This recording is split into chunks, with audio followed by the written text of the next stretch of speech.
네, 오늘도 성경 말씀을 인용해서 완전한 길이라고 하는 제목으로 말씀을 나누겠습니다. 오늘 본문의 시편은 표제가 있는데 다윗의 시 이렇게 시작이 됩니다. 시편에는 그 저자가 다윗인 경우가 많아요. 그런데 대부분 많은 부분 다윗의 개인적인 노래들, 그러니까 찬양시, 탄원시, 뭐 감사시, 뭐 이렇게 개인적인 찬양들, 그 시편들, 다윗이 지었다고 하는 제목이 붙은 그런 시편들이 있습니다. 오늘 본문에서는 그저 다윗의 시라고 되어 있지만 학자들은 이것을 제왕시 이렇게 구별합니다.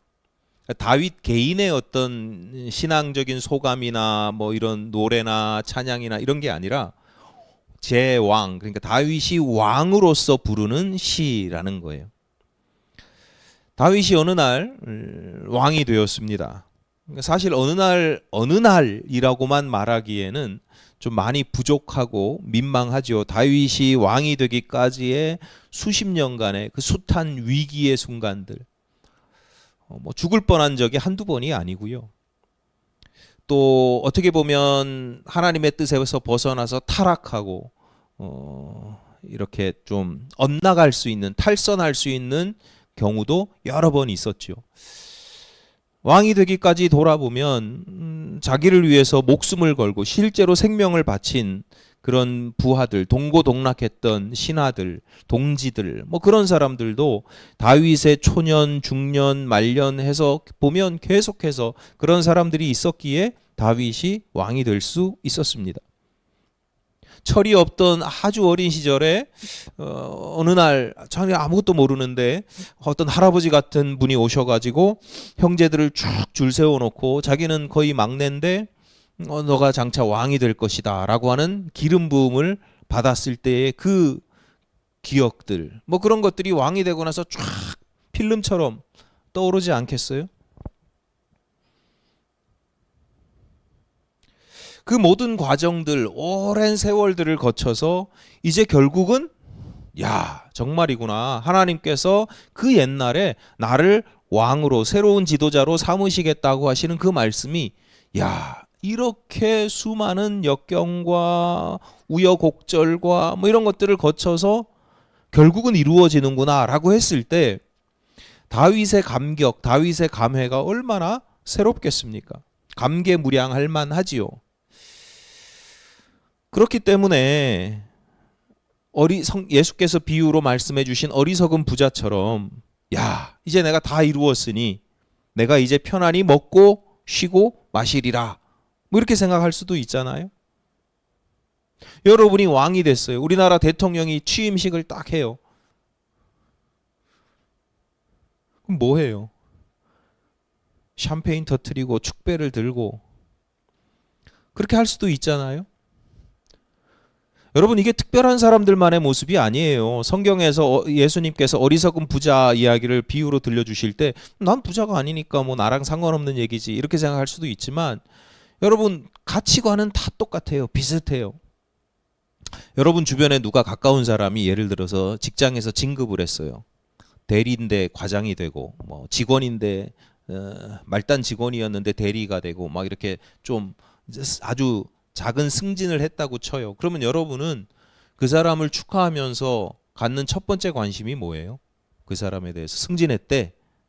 축하해. 그리고 이제 편하니까 그 다음에 뭐에 대해서 관심이 있으세요? 월급이 얼마나 올랐어? 연봉이 얼마나 올랐어? 이런 거잖아요. 그 사람이 대리가 돼서 무슨 일을 하는지, 뭘 해야 되는지 그런 거 관심이 없어요. 그래서 연봉은 얼마나 오르고, 연봉만 오르는 게 아니잖아요. 요즘은 뭐 복지 혜택도 뭐 기름값 뭐 부장이 됐더니 뭐 차량 뭐 기름값이 나오고 뭐 그런 교통비 뭐 복리후생 뭐 이런 거 관련된 것들이 막 점프할 때들이 있단 말이에요. 그러니까 그런 거 이야기들을 막 나누고 그러더라고요. 뭐 조금 높은 자리에 한 자리 딱 올라갔는데요. 사람들은 거기에 대한 주된 관심은 뭐냐면, 그래서 누리게 되는 혜택이 뭐냐, 권리가 뭐냐, 제가 전도사 생활 3년 하고 목사 안수 받게 되었을 때 이제 많은 분들이 축하를 해주는데, 이제 선배 목사님들은 이제 그 길을 걸어왔잖아요. 먼저. 그러니까 선배 목사님들이 잘 알아요. 그러면 선배 목사님들이 축하하면서 아유 축하해, 이제는 마음껏 성찬도 할 수 있고 세례도 줄 수 있겠다. 그러니까 전도사 때는 성례전을 행할 수가 없어요. 축복 기도도 안 돼요. 근데 목사가 되면 이제 이게 할 수 있는데 안 하는 거하고 하고 싶은데 못 하는 거는 다르잖아요. 또 해야 되는데 못 하는 건 다르잖아요. 그러니까 선배 목사님들이 야 이제 그런 거 할 수 있어서 축도도 할 수 있고 안수도 그렇게 할 수 있어서 성례전에 안수도 할 수 있어서 얼마나 좋아, 축하해, 이렇게 이야기를 하는데 무슨 뜻인지 알죠. 무슨 뜻인지 아는데도 그 당시 제 마음은 이게 축하받을 일인가? 왜냐하면 이게 내가 한다고 하는 게 아니고 성부, 성자, 성령 하나님의 이름을 빌어서 하나님을 대신해서 내가 축복하고 안수하는 것인데, 감히 내가 하나님의 이름을 빌어서 축복하고 안수하는 게 얼마나 두렵고 떨리는 일입니까? 이게 마냥 기뻐할 일이 아니잖아요. 어떤 권리나 혜택이 주어졌다고 생각할 수도 있지만, 권한이나 혜택이 주어졌다고 생각할 수도 있지만 그게 마냥 나한테 좋은 일인가? 예수님께서 그렇게 말씀하셨거든요. 선생된 너희들은 조심해라. 여러분 목사가 말하는 게 아유 우리 목사님은 하고 싶은 얘기 막 다 하고 얼마나 좋게, 그거 아니에요. 생각해 보면 그 말에 대한 책임이 있잖아요. 여러분한테는 몰라도 제가 세상에서는 책임을 못 져도 하나님 앞에서는 또 책임을 져야 되잖아요.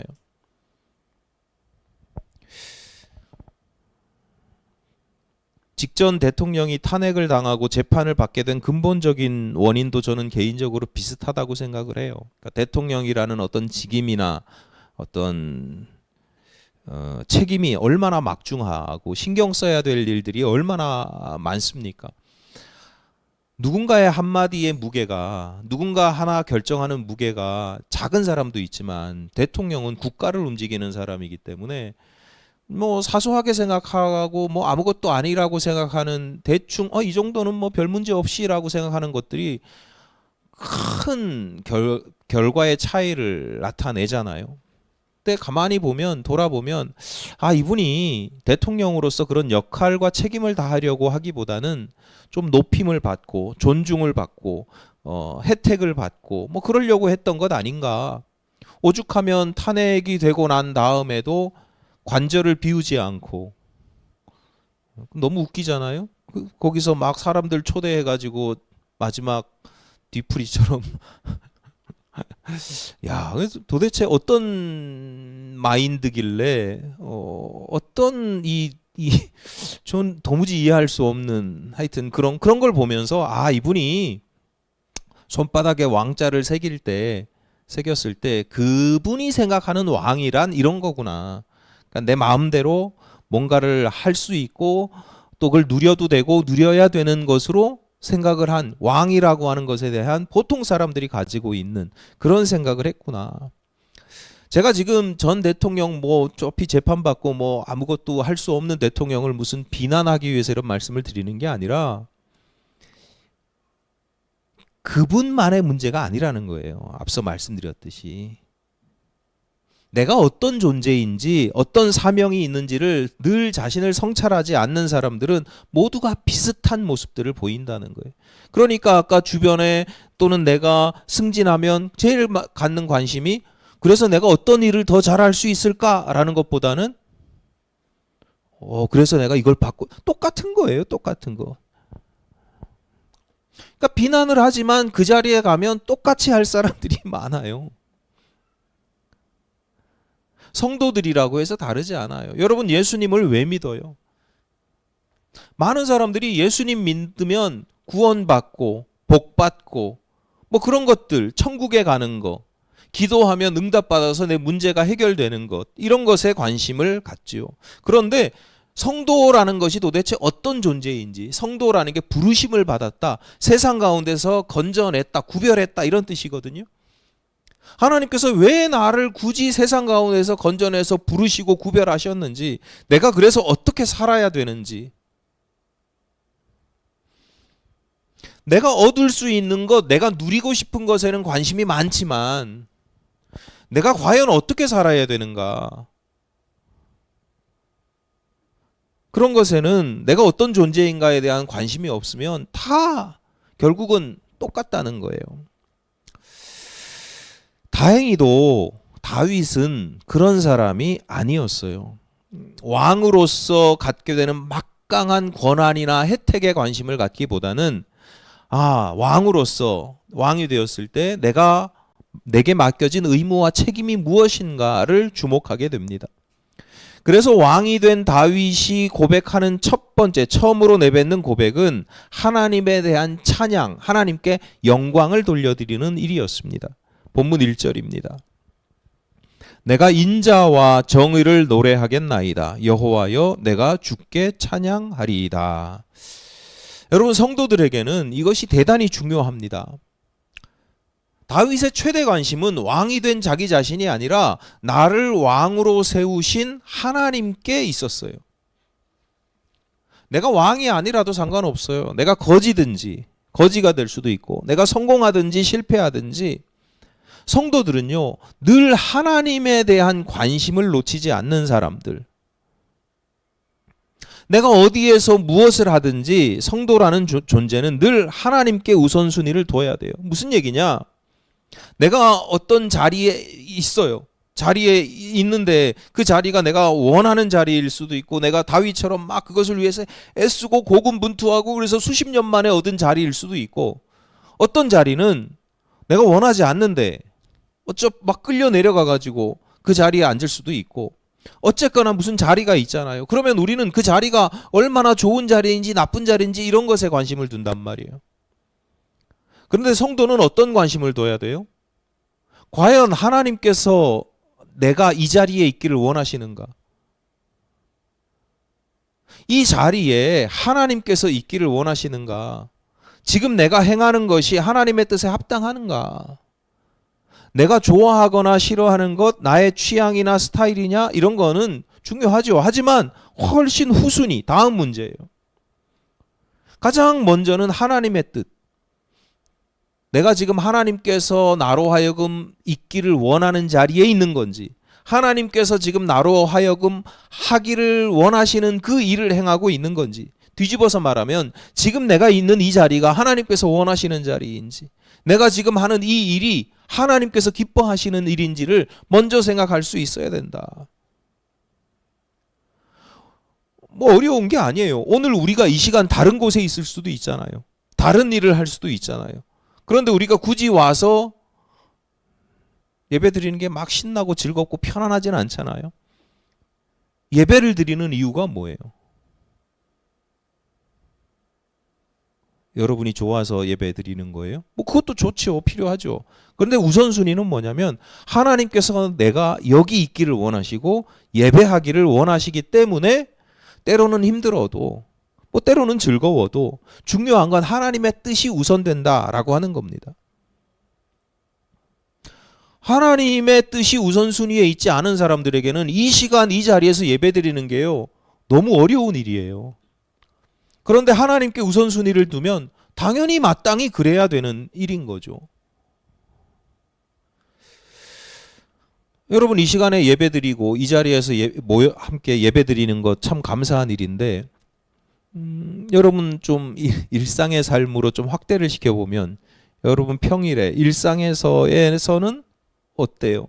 하나님께서 원하시는 자리, 하나님께서 원하시는 일, 하나님께서 원하시는 말, 기뻐하시는 말, 이런 걸 행하십니까? 아니면 그런 관심이 있으세요? 내가 어디를 갔어, 내가 어디 직장에서 일을 하고 누구를 만나고 어떤 일을 하는데, 내가 이렇게 하는 게 하나님께서 기뻐하시겠구나. 그 의식 자체가 있어야죠. 의식이. 내가 지금 이 자리에 있는 걸 하나님께서 기뻐하시고, 이 사람을 만나서 내가 이렇게 말하는 걸 하나님께서 원하시는구나. 이게 먼저 의식이 있어야 그게 제대로 된 다윗과 같은 성도라는 거죠. 그렇게 자기 자리를 인식할 때, 어떤 자리에 있을 때 보여지는 세상이 있어요. 사람은요, 내가 어떤 자리에 있고 내가 누군지에 따라서 내가 누군지라고 하는 정체성을 가지고 있느냐에 따라서 보여지는 세상이 달라요.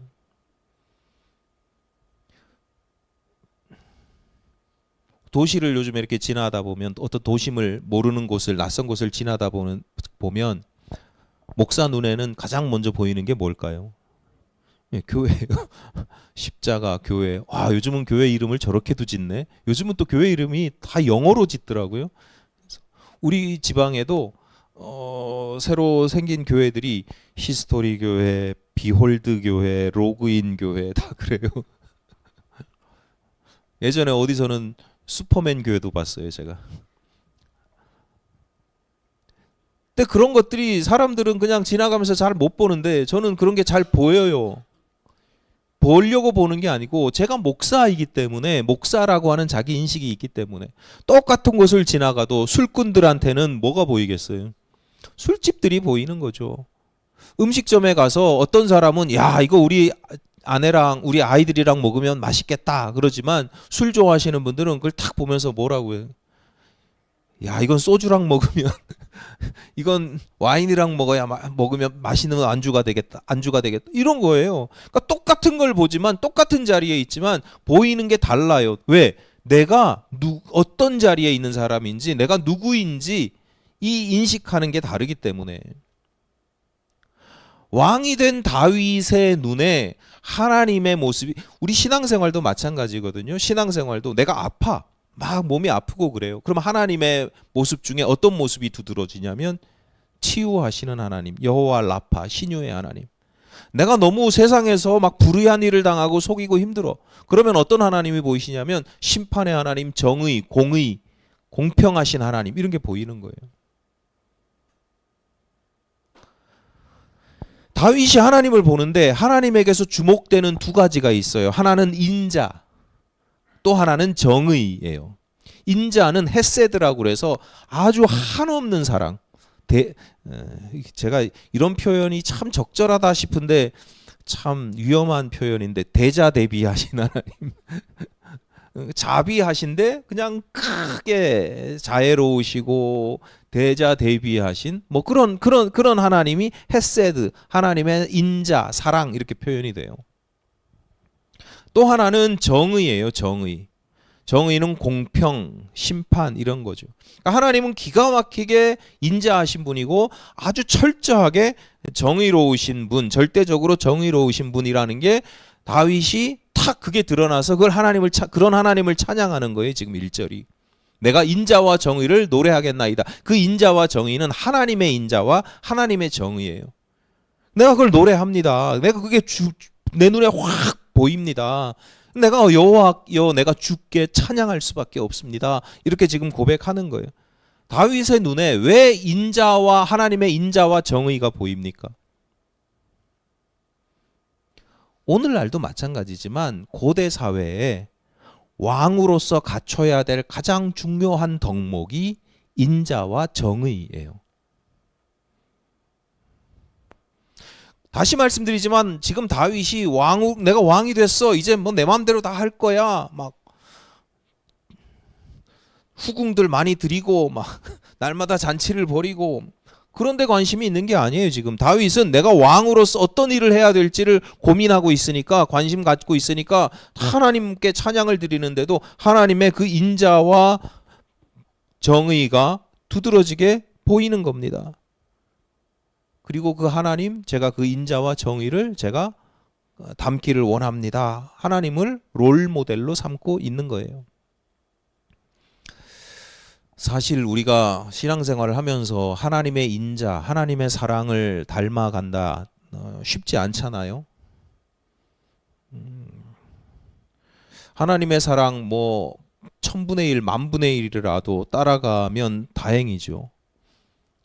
누군가를 사랑하기는커녕 용서하는 것도 쉽지가 않고 관용하는 것, 용서 관용까지 갈 필요도 없어요. 누군가 나를 막 힘들게 할 때 그걸 참아주고 인내하고 기다리는 것도 쉽지 않잖아요. 그러니까 베드로가 예수님께 묻잖아요. 내 형제가 나한테 못된 짓을 하면 몇 번을 용서해야 됩니까? 7번 정도 하면 됩니까? 왜 7번이냐고 묻냐면 율법에는 3번 하라고 그랬거든요. 그러니까 3번 딱 넘어가면 이제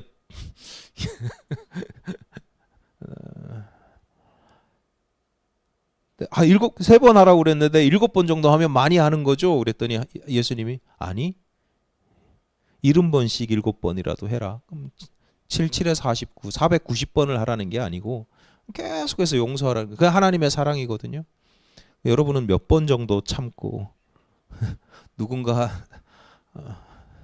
내가 가정에서 아이의 이름을 불렀는데 대답을 안 해.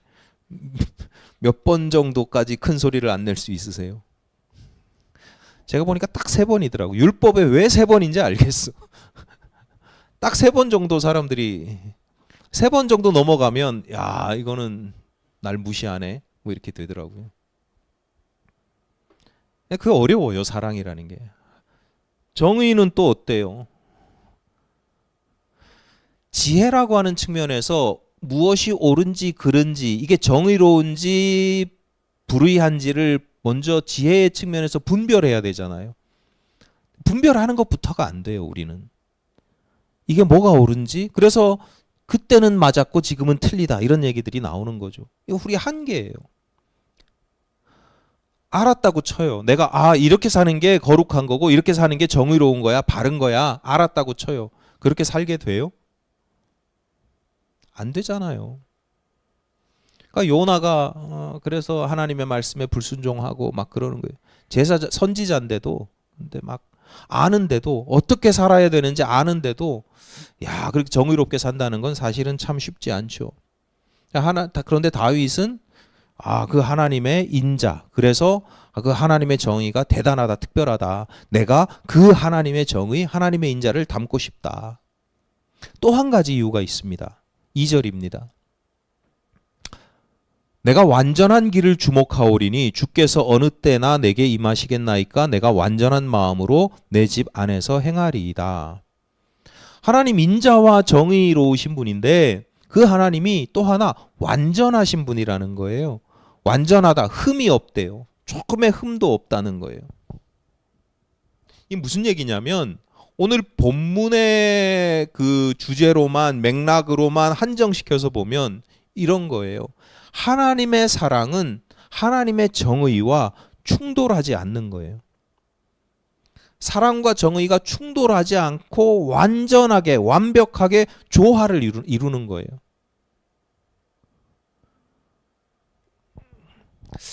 우리가 어렸을 때 종종 체벌을 받았잖아요. 저희 세대. 요즘은 모르겠습니다만 저희 세대는 체벌을 받았잖아요. 뭐 안 받아보신 것처럼 이렇게 모범생이었던 것처럼 이렇게 선생님이 체벌하시는 그 회초리를 뭐라고 그래요? 예, 사랑의 매 교편이라고 하죠. 교편. 가르칠 교자에다가 편 채찍 편자예요. 그러니까 우리 선생님은 교편을 잡고 있습니다. 그러면 이게 선생님이에요. 그러니까 옛날부터 선생님은 일단 매를 들고 있는 사람이에요. 가르치기 위해서는 매가 있어야 된다. 옛날부터 성경에서도 매를 아끼지 마라. 뭐 옛날부터 이런 표현들이 있잖아요. 가르치기 위해서 매를 들어야 되잖아요. 또 아까 말씀하셨듯이 사랑의 매잖아요. 맞아요? 여러분의 경험상. 제가 중학교 1학년 때 미술 시간에 미술 준비물을 못 챙겨갔어요. 기억은 안 나는데 왜 못 챙겨갔는지 기억이 안 나는데 그 못 챙겨갔다고 미술 수업이 끝나고 미술 선생님이 저를 교무실에 불러서 혼을 내는데 30cm 플라스틱 자 있죠. 그 자로 제 뺨을 때렸어요. 수십 대를 때렸어요. 얼굴이 시뻘겋게 부어올랐어요. 준비물을 챙겨가지 못한 건 제 잘못이죠. 벌을 받아도 됩니다. 근데 그렇다고 해서 뺨이 시뻘개지도록 부어오르도록 부풀어 오를 정도로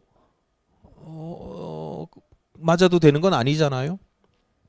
미술 선생님이 뺨을 때리면서 했던 말을 제가 평생 잊지 못해서 지워지지가 않아서 지금도 이렇게 얘기를 해요. 그 선생님이 미술 선생님이기도 했지만 학교에서 어떤 그런 역할을 맡으신 모양인데 그때 무슨 얘기를 하시면서 때렸냐면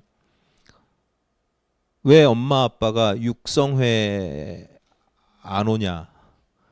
학부모인데 학부모회죠 요즘에. 그 육성회, 그러니까 그 육성회를 아마 관리하는 걸 담당하시는 분이었나 봐요. 말이 육성회지 돈 내라는 거잖아요. 육성회비 옛날에 뭐 자발적이라고는 하지만 돈 내라는 거잖아요. 제가 중학교 1학년 일반 중학교 때 수석으로 들어가 가지고 1학년 일반 반장이었어요. 근데 수석 엄마가 반장 엄마가 안 오니까 몇 번씩 얘기를 했는데도 안 들으니까 우리 엄마는 돈도 없지만 바빠서 거기 갈 시간도 없다 하고 저한테 웃으면서 얘기를 하셔서 그런가 보다. 그래서 저도 웃으면서 바쁘시대요 뭐 이렇게 얘기를 했는데 그게 아마 심기를 건드셨나 봐요. 그게 그렇게 되돌아올 줄은 몰랐죠. 항상 화를 안 내시는 아버지가 수업이 저기 그 방과 후에 학교를 찾아가시더라고요. 씩씩거리시면서. 그래서 얼마나 무서웠는지. 저는 맞으면서도 제가 뭐가 잘못됐는지도 잘 몰랐어요. 그때도 순진해가지고. 지금 같으면 저희 아버지보다 제가 더 했을 텐데. 어쨌거나 사랑과 매라는 게 같이 있는 건 이게 상호 보완적인 역할이기 때문에 그렇거든요. 그러니까 완전한 가치관에 따라서 이념에 따라서 신념에 따라 다르긴 하지만 어쨌거나 고대 사회에서 우리 지난 역사 속에 오랜 세월 동안 온전한 완전한 사랑을 위해서는 매가 필요하고 매를 들 때에는 사랑을 근거로 해야 되죠. 근데 우리 현실은 많이 다르잖아요. 사랑을 빙자한 매. 매를 때리는 게 나의 권리. 저 자신도 마찬가지예요. 돌아보면 저라고 가해자였던 적이 없었겠어요. 때로는 규율과 질서를 지켜야 되기 때문에 어쩔 수 없다라고는 하지만 그날 밤에 돌이켜보면 굳이 내가 그렇게 하지 않아도 됐을 텐데 라고 하는 후회했던 적이 한두 번이 아니고 특히 저희 아이들 키울 때 애들을 그렇게 때리고 무식하게 때리고 혼내고 그날 밤에 가만히 돌아보면 안 그래도 되는데 근데 그 당시에는 어떤 마음으로 자기를 변명하냐면 그래야만 애가 당장 멈추니까 사고를 안 치니까 기억나는 게 있지만 기억하지 못하는 경우는 또 얼마나 많겠어요. 반대의 경우도 있어요. 내가 어떤 사랑이라는 이유로 한 번 더 참아주고 한 번 더 베풀어 줬는데 그날 밤에 시쳇말로 내가 호구짓을 했구나 뭐 이럴 때가 있잖아요. 사랑해야 되지만 분명하게 분별하고 정의롭게 분별하면서 행해야 되는데 내가 이거 사랑이라는 이름으로 내가 행한 건 줄 알았는데 결국은 이용만 당했구나 뭐 그런 싶을 때도 있잖아요.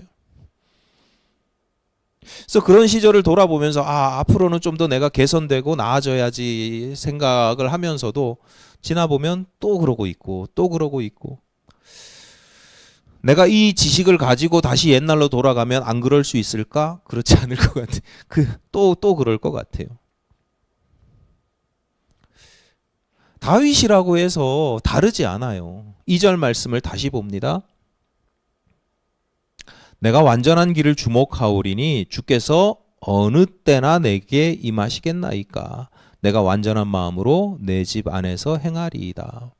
주께서 어느 때나 내게 임하시겠나이까. 일종의 한탄이에요. 내가 평생 하나님을 믿고 의지하고 섬기면서 왔는데 하나님의 뜻을 추구하면서 살아왔는데 여전히 내게는 그 하나님의 사랑과 정의가 온전하게 나타나지 않아요. 때로는 하나님의 사랑을 빙자해서 자기 욕망을 채우기도 하고 때로는 하나님의 정의를 빙자해서 자기의 감정을 내쏟기도 하고 자신의 힘으로 내 힘으로는 여전히 불가능하다는 것을 절실히 깨달아요. 그래서 하나님 내게 임하시겠나이까. 하나님이 내게 임하셔야만 이게 이루어지는 거지 내 힘으로는 안 됩니다. 오늘날 많은 성도들이 내가 신앙생활을 제대로 하려고 그러면, 내가 좀 완전해지려고 하면, 좀 더 거룩해지려고 하면 나타나는 실존적인 고민들이 그런 거 아니에요? 사도 바울이 했던 것처럼 오호라 나는 곤고한 자로다. 누가 나를 이 사망의 법에서 건져내랴. 내가 신앙생활 10년 했는데, 20년 했는데, 수십 년 했는데, 평생 했는데, 그러면 어느 정도 신앙의 경지에 올라야 되잖아요. 가만히 돌이켜보면 그저 그대로, 어떨 때 보면 그 옛날보다도 더 못할 때가 퇴보한 적도 있고, 더 심각한 건 퇴보한 줄을 모른다는 거죠. 나는 신앙생활 10년 했어, 30년 했어, 50년 했어, 내가 권사야, 목사야, 내가 옛날에 이런 것도 경험했어. 경험이 많아요. 경험치가 많아서 아는 것도 많아. 그거하고 신앙은 다른 거죠. 그래서 주변 사람들에게 어떤 영적인 감화와 감동을 주고 있냐. 여러분, 이것이 중요합니다. 오늘 드리고 싶은 말씀은 이거예요. 그래서 다윗이 낙담하고 포기하고 주저앉느냐? 그렇지 않아요. 주께서 어느 때나 내게 임하시겠나이까 라고 탄식한 다음에, 주께서 내게 임하셔야만 이게 가능합니다 라고 기도한 다음에, 그 다음에 바로 뭐라고 하냐면, 내가 완전한 마음으로 내 집 안에서 행하리이다. 일단 내 마음부터 다시 완전한 마음을 갖기로 내가 지금 다잡습니다. 내 집 안에서부터. 내가 나라를 다스리는 왕이 되었지만, 나라를 다스리기 전에 먼저 내 집 안에서부터 내가 완전한 길로 나아가고자 애쓰고 노력하겠습니다. 우리가 읽지는 않았지만 1절 2절 읽었잖아요. 3절, 그 뒤에 나오는 3절부터 마지막까지 다 그런 내용이에요. 구체적인 실천의 내용이에요.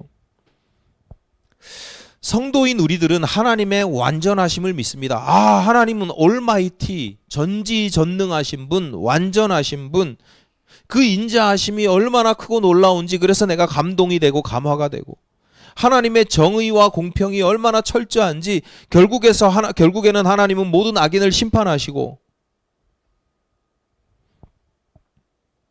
하나님 대단하신 분이야. 그래서 하나님을 찬양하는 것, 이게 우리의 신앙인데, 그게 신앙의 전부냐?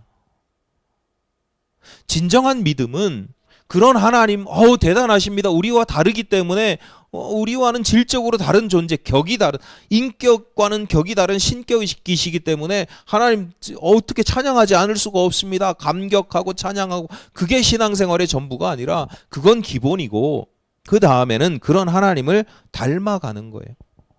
그래서 나를 통해서 그 하나님의 통치가 나에게도 임하고, 나에게도 하나님이 나를 다스려 주시고, 나를 통해서 내 주변을 다스려 주는 것, 다스려 주시게 하는 것. 그래서 믿음이라고 하는 건 우리의 관념, 생각 속에 하나님 이렇게 하니까 위대하신데, 우리의 마음의 감동, 하나님의 사랑을 받아서 내가 마음이 따뜻해져. 그것을 넘어서 믿음이라고 하는 건 삶으로, 우리의 삶으로 증명이 되는 겁니다. 완전하신 하나님, 인자와 정의의 하나님을 내가 믿어, 찬양해. 그러면 그 삶에서 뭐가 나타나야 되느냐? 인자와 정의가 나타나야 되는 것이고, 그 인자와 정의가 보다 더 조화를 이루는 모습으로 나타나야 된다는 거죠. 근데 잘 안 되시죠? 이게 그렇게 해보려고 노력 안 하시면 잘 몰라요.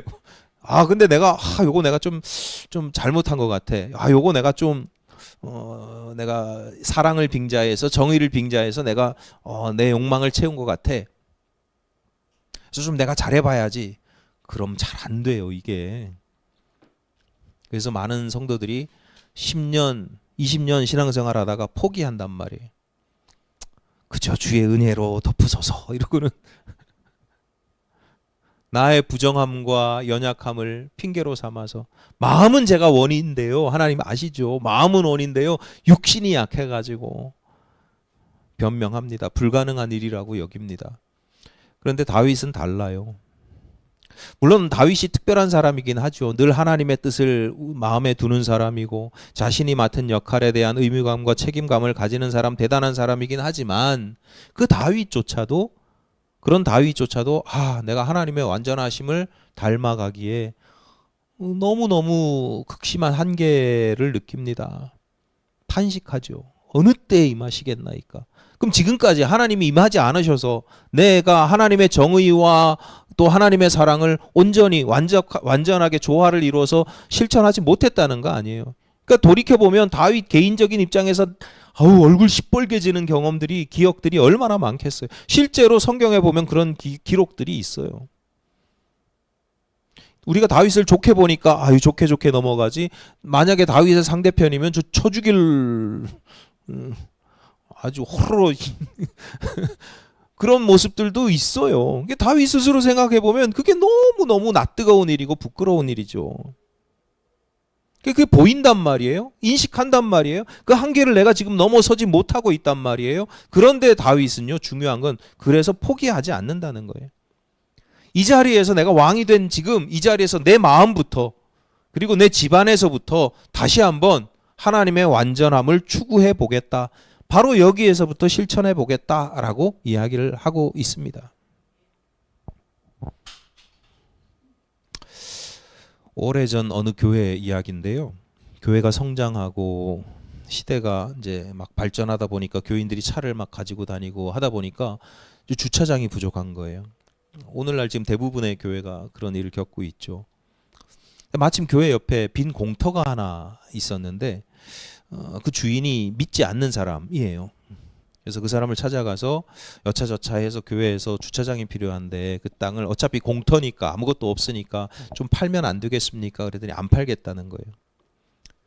그 대신 사정을 딱 듣고는 그래서 근데 어차피 그 땅이 빈 땅이니까 비어 있는 땅이니까 교회 사정을 들어보니까 내가 팔진 않겠는데 딱 하니까 무상으로 돈을 안 받고 빌려주겠다, 대여해주겠다. 단 매 일요일만 빌려주는데 일요일 52주인데 한 주 빼고 51주만 빌려주겠다. 그 답을 가지고 와서 이제 교인들한테 이야기하니까 얼마나 신이 나요. 맨날 주차할 데가 없어서 삥삥 돌다가 뭐 여러분 경험하는 일이잖아요. 저 멀리 대고 하다가 갑자기 생겼으니까 이건 그리고 돈도 안 낸대. 살려고 그랬는데 돈도 내지 말래. 기적이잖아요. 기적 아니에요? 요즘 같으면 누가 땅을 그냥 빌려줘요. 그렇게 몇 년이 지나니까 성도들 사이에서 슬슬 불만이 나옵니다.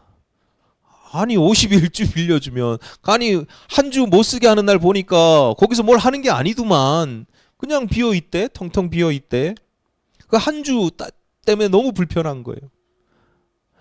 51주 동안은 거기다 댔는데 그 한 주가 되면 그 주가 되면 이거 어디가 이제 차 댈 때부터 이제 예배하러 가면서부터 걱정인 거예요. 오늘 차를 어디다 대나 막 쌓여서 이제 말이 나오기 시작합니다. 그래서 교회 관계자가 다시 한번 그분을 찾아가서 의사를 타진했대요. 여차저차한데 좀 이거 다시 마음이 바뀌어서 땅을 파실 생각 없냐? 값은 정당하게 치러드리겠다. 안 팔겠대요. 그때 교회 관계자가 물었대요. 그런데 왜 51주는 되고 한 주는 안 됩니까? 왜 굳이 그렇게 하십니까? 보니까 그 한 주 동안 뭘 하지 않으시던데 그 땅에서 왜 한 주는 안 빌려주십니까? 그랬더니 그 주인이 이렇게 대답을 하더랍니다. 그 대답이 참 의미심장한데 뭐라고 대답했는지 아세요? 비슷해요. 그래야 내가 주인인 걸 알 거 아닙니까? 이 땅에 주인이 따로 있다는 걸 너무 의미심장하지 않아요? 나 굉장히 이분이 지혜로운 것 같아요. 베풀면서도 무조건 베푸는 게 사랑이 아니고 이거 주인이 있다는 걸 알아라. 너희가 지금 그냥 안 그러면 그냥 당연한 걸로 여길 텐데 이거 내가 지금 51주의 혜택을 받고 있다는 걸 기억하라는 거잖아요. 우리가 경험하는 결핍이라고 하는 게요. 항상 부정적인 의미만 있는 게 아니죠. 하나님께서 에덴 동산의 모든 실과를 다 허락하시면서도 선악과 나무 열매는 먹지 마라. 금하신 이유가 뭐예요? 거기서 내 맘대로 다 해도 돼. 내 딱 하나 못하게 해요. 그러면 우리는 그 못하게 하는 거 그 하나 때문에 막 짜증나고 갈급하고 목마르고 그런데 하나님의 뜻은 뭐예요? 이거 네 땅 아니야. 네 마음대로 해도 되는 곳 아니야. 다 네가 다 누리지만 그러나 이건 네 거 아니야. 하나님께서 우리에게 엿새 동안 열심히 세상에서 일하되 하루 안식일을 지켜라 라고 말씀하시는 이유도 마찬가지예요. 우리에게 주어진 시간은 다 내 거예요? 엿새는 내 것이고 하루는 하나님의 것이에요? 엿새 동안 내 하고 싶은 대로 열심히 일하면서 살아. 하루는 안식일을 지켜. 그게 엿새는 너 우리 거고 하루는 하나님 거고 그래요? 그 하루 안식일을 지키라는 건 뭐예요? 너희가 가진 모든 시간이 사실은 내 거야. 하나님 거야. 라고 말씀하시는 거예요. 그거 기억하라는 거예요. 그래야 바르게 살겠죠. 11조도 마찬가지잖아요. 10개 중에 1개는 하나님 거고 9개는 내 거야. 이게 아니고 10개 중에 첫 번째 걸 하나님께 드리면서 내 모든 것이 하나님의 것입니다. 라고 이 물질이 나한테 왔다고 해서 내 것이 아니고 하나님의 것임을 고백하는 거잖아요. 우리가 주일이면 그래서 예를 들어서 일주일에 한 번씩 와서 예배를 드립니다. 익숙해지면 아무것도 아닌데 익숙해지지 않으면 일주일에 한 번씩 예배드리 꼬박꼬박 예배 드리는 게 얼마나 힘들고 불편한 일이에요. 꾸준해야 되고 반복해야 되는데 예배만 드리는 게 아니라 헌금도 드리고 봉사도 하고 그 물질을 다른 곳에 쓴다고 생각해 보세요. 더 재밌는 일도 많겠죠. 그 시간과 그 헌신을 다른 곳에 써봐요. 나한테 더 유익한 것도 유익하다.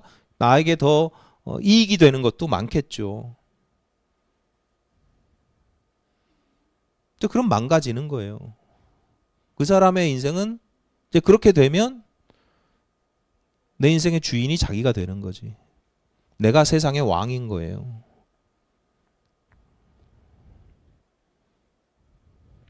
주의를 지킨다라고 하는 건 그냥 일주일에 한 번 와서 예배 드린다는 개념이 아니고 그런 의미가 있는 거예요. 아, 그렇게 살지 말아야 돼.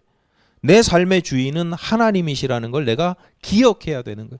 그래서 불편해도 때로는 힘들어도 규칙적으로 이 한 시간 오늘 하루 딱 예배 드리는 게 전부가 아니라 이 예배를 드림으로써 내가 누구인지를 기억하는 거예요. 어떻게 살아야 되는지를.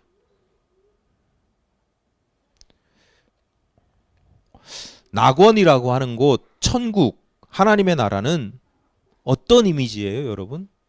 낙원, 천국, 하나님의 나라 이러면 뭐가 풍성하고 좋고 12보석이 있고 수정 같은 바다가 있고 유리 바다가 있고 금빛 전 금 안 좋아한다니까. 요즘 뭐 금값 올라갔다고 뭐 다들 난리던데.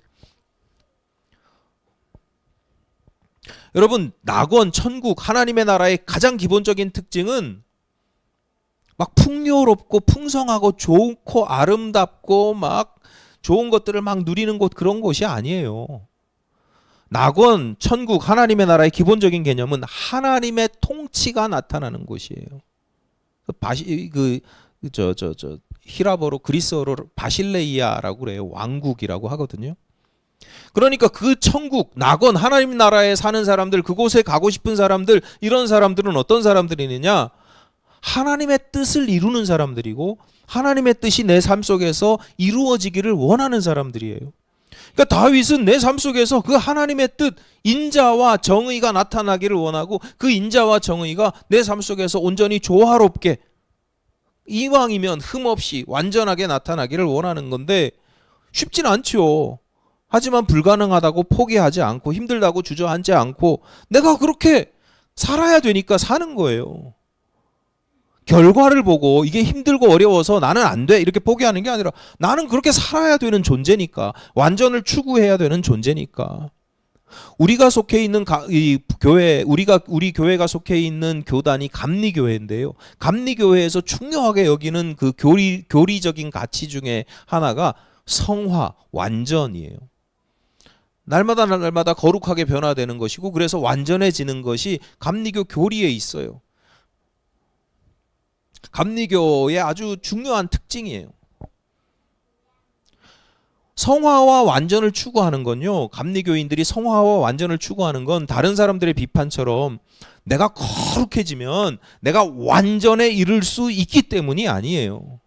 왜 그걸 추구하냐? 하나님이 거룩하신 분이고 하나님이 완전하신 분인데 그 하나님이 너희도 나처럼 거룩하고 완전하라고 명령하시기 때문이에요. 우리가 성화를 추구하고 완전에 이르도록 노력하는 것은 그것이 하나님을 향한 우리의 지향이기 때문에 그렇습니다. 되든 안 되든 그쪽 방향을 바라보고 그쪽을 향해서 가야 되는 거예요. 안 된다고 주저앉고 포기하고 뒤돌아가는 게 아니라 넘어지면 다시 일어나고, 그래서 그쪽을 향해서 방향을 가지고, 그게 하나님의 뜻, 우리를 향하신 하나님의 뜻이에요. 그러다 보면 하나님께서 내 능력으로 안 되면 하나님이 임재하셔서 은혜를 베푸시고 능력을 더하시고, 그래서 하나님이 이끌어 주시는 거지. 여러분, 다윗은 완전한 길을 간 사람이 아니에요. 그런데 완전한 길을 추구한 사람이에요. 그 시작을 멀리서부터 시작한 게 아니라, 머릿속에 뜬구름 잡는 게 아니라 지금 내 마음에서부터, 지금 내 삶의 자리, 지금 여기에서부터 시작한 사람이에요.